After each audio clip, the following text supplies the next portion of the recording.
Malaysian 370, contact Ho Chi Minh 120.9. Good night. Good night, Malaysian 370. In September 2014, a marine research vessel named the Go Phoenix sailed out of the port of Jakarta, Indonesia, and headed south. The ship's destination was open ocean, 3 miles deep and 1,000 miles from the nearest land. The ship was there to look for a missing plane in what would become the most expensive, the most technically challenging, and ultimately the most confounding marine search in history. One of the people involved in the search was a young Australian naval officer named Peter Waring. Hi everyone, I'm Peter Waring, and in 2014 I was a lieutenant in the Australian Navy, and it was about September of that year I was seconded from my Navy job to the Australian Transport Safety Bureau to act as the Deputy Operations Manager for the search for MH370. Today Peter's out of the Navy and lives in London. He spoke with me during a recent visit to New York and told me about the challenge his team had faced. Nothing like it had ever been undertaken before. Nothing like it has ever been undertaken and may not ever be undertaken again. So we started with 60,000 square kilometers, roughly the size of Tasmania. I think probably in the ballpark of the size of Long Island, maybe slightly bigger. It was an incredibly dynamic seafloor, ranging from about 2,000 to about 4,500 meters. So deep, 4,500 meters is very deep. Where was it? This is just above the most remote part of the Earth's surface in terms of ocean. And it is famously rough. It is famously isolated. If you get hurt, it's 6 days from the nearest port, which at that point was Perth or Fremantle, which is a suburb of Perth. It is just not the place you want to be if something bad happens. I think the best weather we were getting was Sea State 5, roughly, which is rough weather. That's rough weather. You're seeing whitecaps everywhere. We're talking somewhere between 30, 40 knots of wind. But it was not uncommon to get up to, I think, maybe nudging Sea State 8, Sea State 9. That is really severe weather. That is perfect storm kind of weather. It is nasty. And there were a couple of instances that I can recall where the ships were really worried. The reason they were looking in this stretch was that after the plane had gone missing earlier that year, a satellite communications company called Inmarsat had recorded signals transmitted by one of the plane's automated systems. These signals didn't include any specific information about where the plane had gone, but by carefully examining certain characteristics of the signal, Inmarsat scientists had been able to derive a mathematical model that indicated where the plane had gone. Nothing like it had ever been tried, but Inmarsat was confident in the accuracy of their results. Everyone was very sure. There was a lot of belief that we were looking in the right place. The crews that were going out there had a very high morale, and they were ready. Like every day, this is the day we find it. In October of 2014, Go Phoenix was joined by another search vessel, the Fugro Discovery. In January, 2 more ships joined the search, the Fugro Equator and Fugro Supporter. By May, the ships had scanned the seabed of Inmarsat's designated search area in photographic detail, and not a trace of the plane had been found. Rather than throwing the towel, the Australian authorities in charge of the search decided to make the area bigger, twice as big. But it was really clear to me by about April, May of 2015, about the same time that the search area was doubled in size, that if that assumption was right, if all of our assumptions were right, we probably should have found the aircraft by then. I asked to be moved, which the Navy by that stage was happy to do. You asked to be moved because you were frustrated? I asked to be moved because I was frustrated and I knew that they were looking in the wrong place. And I said that, I was a little less filtered than I think now, but I said to them when I left, you're not going to find it. And this is one of the times in my life that I was kind of unhappy to be right. But I couldn't read a news story about MH370 for about 3 years after that. I would feel it like an emotional, like someone had grabbed my innards and given them a squeeze. Anytime someone asked me about it, anytime I saw it on the news, anytime I saw a headline, it felt like something was clenching my stomach and I didn't want to know about it. Yeah, it was heartbreaking, to be perfectly honest. My name is Jeff Wise. I'm a New York-based private pilot and aviation journalist. I've been deeply invested in MH370 since March of 2014, when I was going on CNN multiple times a day to talk about the mysterious disappearance that, at that point, was a worldwide obsession. In the 9 years since, I've dived deep into every aspect of the case, trying to understand where the search had gone off the rails. Not just why the plane had disappeared, but how had it so stubbornly resisted every effort to find it? How could it be that world-class scientists had been so sure that they knew what happened to the plane, yet had been proven wrong? What piece of the puzzle had they failed to take into account? A few years ago, I got involved in the production of a Netflix documentary series called MH370, The Plane That Disappeared. When it aired in 2023, it touched a nerve around the world. It was watched more than 100 million times in the first month. I thought that the producers had done a solid job of researching the ins and outs of a complicated case, but as I saw it, with only 4 hours of airtime, they'd barely been able to scratch the surface of what was really going on with the case. From the response that I got from viewers who reached out to me, it was clear that a lot of people had a lot of questions, and I wanted to answer them. I felt like Netflix had basically set the table for a satisfying meal, and now I wanted to serve that meal somehow. But how do you convey the intricacies of a deeply complicated and technical mystery to a broad audience in a way that's both easy to understand and, frankly, entertaining? Shortly after the show aired, a new media producer reached out to me with an idea that pretty much answered that question. My name is Andy Tarnoff. I'm the founder and publisher of OnMilwaukee, an award-winning daily lifestyle magazine and media company based in, well, Milwaukee. Over the past 25 years, my staff and I have had the privilege of telling compelling stories, whether it be through the written word or through a podcast like this. I became interested in this story when it happened, and I followed it like everyone else did. Then I stopped paying attention. And I vaguely remember there being some stories about finding wreckage off the coast of Africa, and I figured that was that. But it did feel fishy to me that no bodies were ever found. Malaysian 370, standby. After watching the documentary, I came to the conclusion that the most credible person talking about this is Jeff Wise. In this podcast series, we will take a deep dive into all these theories and more, and separate fact from fiction. I was pretty interested to find out, Jeff, that you're not a conspiracy theorist. In fact, you're an anti-conspiracy theorist. But some people might say you're obsessed. People would say I'm obsessed. People would say I'm a conspiracy theorist, to be sure. That's even my friends were like, hey, Jeff, you're a conspiracy theorist. You'll be interested in this other story. I'm like, actually, can we just walk that back? Because I don't at all consider myself a conspiracy theorist. I actually consider myself a skeptic. I got my degree in biology at Harvard, and I've been a science writer, aviation journalist for quite a few years now. And I write about a variety of topics. And throughout, the approach that I take, I think, is to try to be careful with the facts, to try to assemble as complete an image of what's going on as possible. And I think that's how you have to approach every story.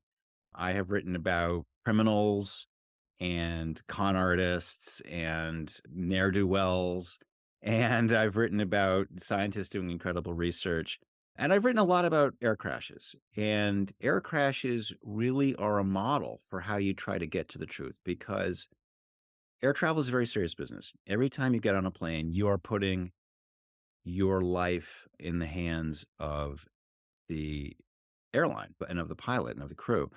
And when planes crash, it's terrifying. I mean, people are afraid of flying. People don't want to soar through the air 6 miles high in an environment where they would suffocate if they were to, or freeze to death if they were to be out in the environment. It's a crazy thing. The whole idea of flying is a crazy thing. And it goes counter to our notion of what's possible. And so we have to reassure the public that this is safe. And when people do die or other incidents, injuries arise, it is a matter of great sobriety to piece together the evidence and try to figure out as comprehensively and clearly as possible what occurred. Now, clearly, that did not happen with MH370. A lot of money was spent, a lot of time was spent, and yet we don't know what happened. And so I feel like we don't need to it's really important that we don't take the kind of conspiracy theory approach and just run off with wild claims, but we have to take a sober, methodical approach. I think in today's world, people assume that there's no difference between investigative journalism and a conspiracy theory, but this is what you do for a living. You find the facts and you ask the questions and you source them. You're not just throwing out crazy ideas about what may or may not have happened to this plane. You're doing the work of a journalist, and that's a different thing than someone who is trying to advance an agenda or has possibly different motives than writing a great story. Yeah. I think that's right. I mean, there are different lenses that we use to look at the world. There is the accident investigator, there is the investigative journalist, there is the average guy on the street who just has a kind of layman's interest in a topic. There is a scientific approach, there is the kind of private analyst approach. Maybe they're looking to see whether they should invest in a company or not. We live in a democracy. Everyone has a voice, but not everyone has the same degree of credibility. And how you maintain credibility, how you work towards truth is something that's very much up in the air right now. I would say that at this point in history, society wide, we are suffering through what I call an epistemic crisis, by which I mean we are trying to figure out how we collectively as a society can try to understand what is true and what is not true and what decisions we should make based on those determinations. So if you approach this mystery fresh and not having thought about it or heard much about it before, at a surface glance, it might seem like it's just, how did this plane crash? It's a simple mystery of where did the plane go? And that's a valid point. That's a legitimately interesting question. But there are other questions that are wrapped up around it, such as how do we approach a mystery like this? What forms of evidence are valid and what forms of evidence are not valid? What is a conspiracy theory and what is a legitimate scientific hypothesis that just happens to fall outside what we would consider a normal sort of idea? When you reached out to me, we conversed a bit and I got quite excited about the idea of using this format, which I'm not really familiar with, but which I had become aware of as a possible way to delve into a topic that kind of really resists being told or being examined in any other way, frankly. As you mentioned, Netflix just came out with a 3-part documentary television series that totals about 4 hours of runtime that I was involved in. I spent several years working on that. And I think they did a great job for 4 hours, but this is a very complicated and very technical case. And it requires unpacking. Yeah. And I think that as we've talked about, the medium of having a conversation lends itself to a different way of looking at this because you have a lot to say about this. You've written an excellent book that it's a quick read. I read it in just a few hours, but maybe that's more than or a different way than people want to consume this information. To me, a lot of this stuff is visual. A lot of it is interviews and seeing the person and talking to the person and asking questions lends itself to something different than what maybe you've done for CNN or what you've done in print. And I don't want to bury the lead too much here because we're going to have a lot to talk about over a long period of time. But just as a background, you're also a pilot, right? Yeah, I got my pilot's license back in 2002. So I've been flying for over 20 years. Recreationally, I fly Cessnas and Pipers and gliders. I've actually I've been in the pilot seat of a number of aircraft. I actually have stick time in a Zeppelin. Oh, cool. I've flown in gyroplanes, World War II fighter planes, Soviet jets.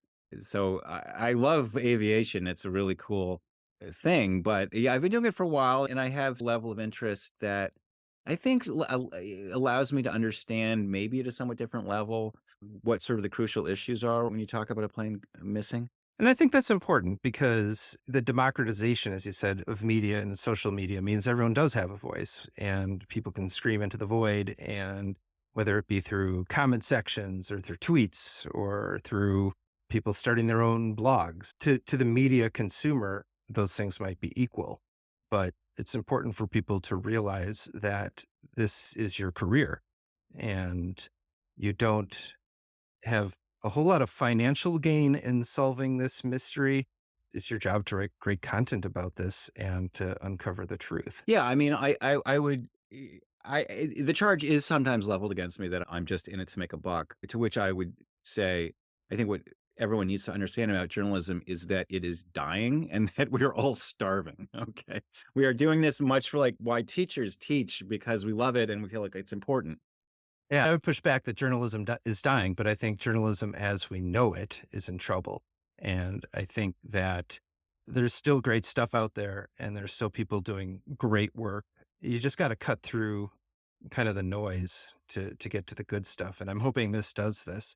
I think that MH370, if we do the full podcast that I envision and people listen to the full podcast that I envision, I hope to get across not only what happened to this plane, but the context in which that occurred. And I feel like it's important. As we've talked, you've read my book, you know what I think about this. MH370 is about more than a missing plane. It's about more than the relatives who missed their loved ones. It's about more than aviation safety. It's historically important. I feel like this will come to be seen as something upon which much hinges, and I feel like it's historically important for people to understand what is going on with this case. And so to really grapple with it, I think we need to not only talk about what we know about this case and what the evidence is for what happened to it, but we need to talk about how we talk about it. Because I feel like the number one thing that is, I think, evidently clear at this point, 9 years, more than 9 years now after the plane has disappeared, is that current efforts have failed. As you were talking about in the intro, they haven't found the plane. They don't have an explanation for what happened to the plane.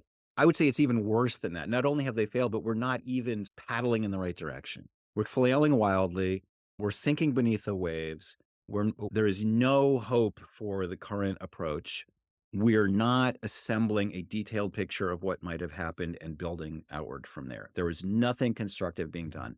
I feel, and I hope, that by talking to you in a kind of patient, methodical, detailed way, we can make a fascinating journey through this story, but we can also assemble the armature of an absolutely essential historical event that we can then build upon. What everyone wants to know is, do you think we're ever going to find this plane? This is why we're talking right now. I mean, to me, because when are we going to get there? Says the kids from the back seat. We're never going to get there if we don't pull out of the driveway. We haven't even started. Yeah. You and me talking right now, to my mind, is the beginning of getting on the road, because we have to deal with the evidence. We have to take the time to go through A, B, C, D, E. What do we know about this case? What do we know? How can you solve a murder mystery if you can't talk about what the evidence is? And but what's problematic is that, as we've said before, this is democracy. Everyone's allowed to speak up. And unfortunately, the careful, considered approach to trying to solve this mystery has been drowned out by a hubbub of voices of people saying, oh, I have this piece of evidence. I'm going to pontificate on it. This is what I think it means, blah, blah, blah. Oh, my friend is a pilot. He says that he thinks it's this. Oh, I have a guy who knows a guy at the NTSB and he thinks it's this. It's all just been rumor and innuendo and people saying, I think it's this, and gut feelings. And it's just been a mess. It's been a complete mess. And back in the day, when every sort of right-minded person except me was absolutely certain that these ships were eventually going to this wreckage on the bottom of the ocean, it was considered not that important. It doesn't matter if we have this hubbub of nonsense, because the plane will be found and will all be solved, and who cares? And I've been saying for 8.5 years that there's something really problematic about this data. I wouldn't be so sure that you're going to find this plane on the bottom of the ocean, and here's why. I think finally, now that it's been 9 years and this effort to find the plane on the seabed has really quite obviously failed, I think people are starting to turn their ears a little bit more to the kind of necessary, maybe painfully detailed, but I don't think painfully. I think it's fascinatingly detailed. But let's look at this really carefully to try to figure out how we painted ourselves into this corner and how we can get out.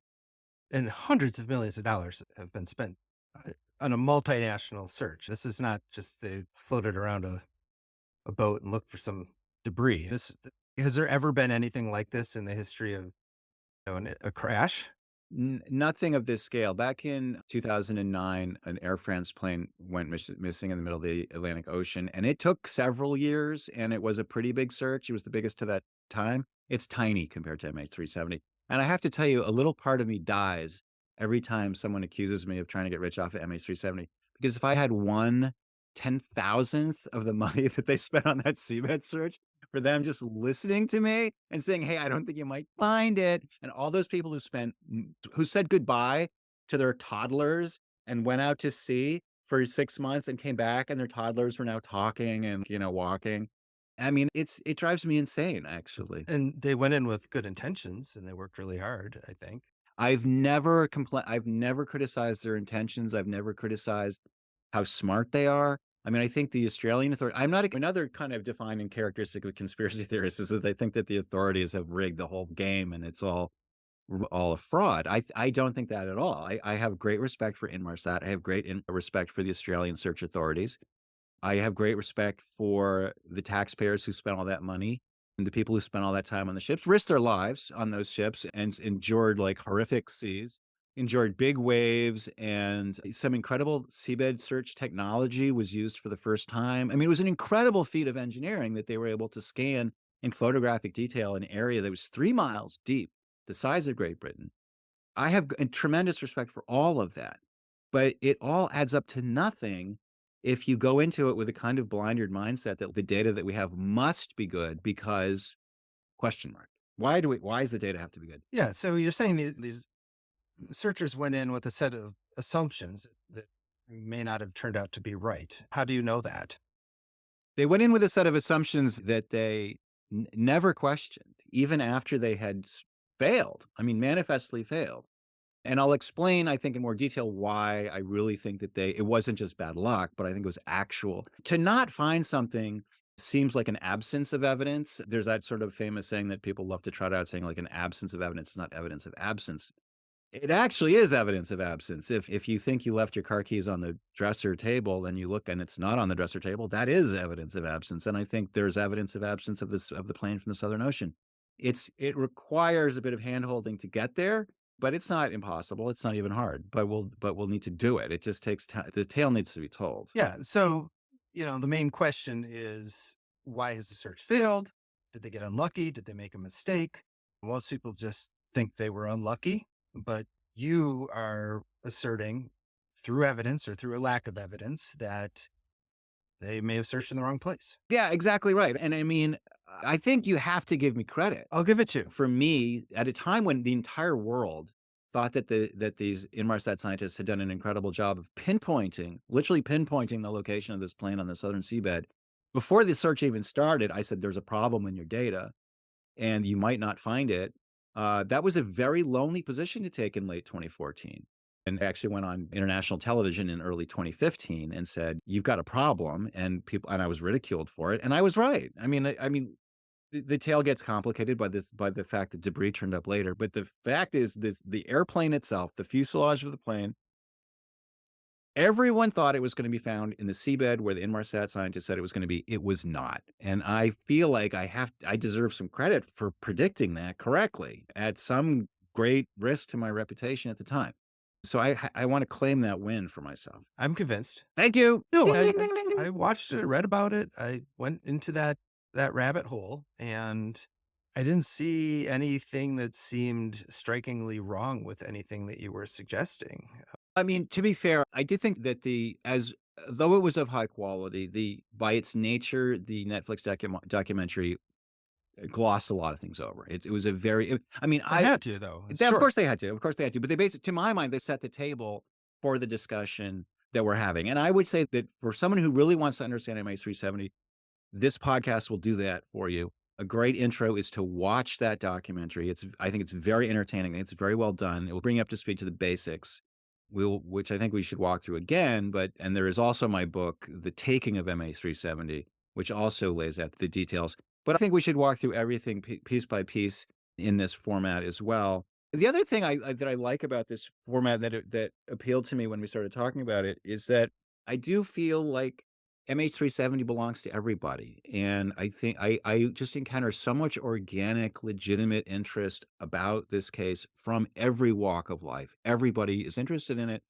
And it would really warm the cockles of my heart if we could bring in the audience and bring in people who care about this and take questions, take suggestions, take insights. I mean, one of the things that was really pleasantly shocking to me in the wake of the show was how people with a lot of very specific technical expertise reached out to me, people who are air traffic controllers, who are familiar with radar systems, who are familiar with avionics, and offered to share their expertise. And I took them up on it.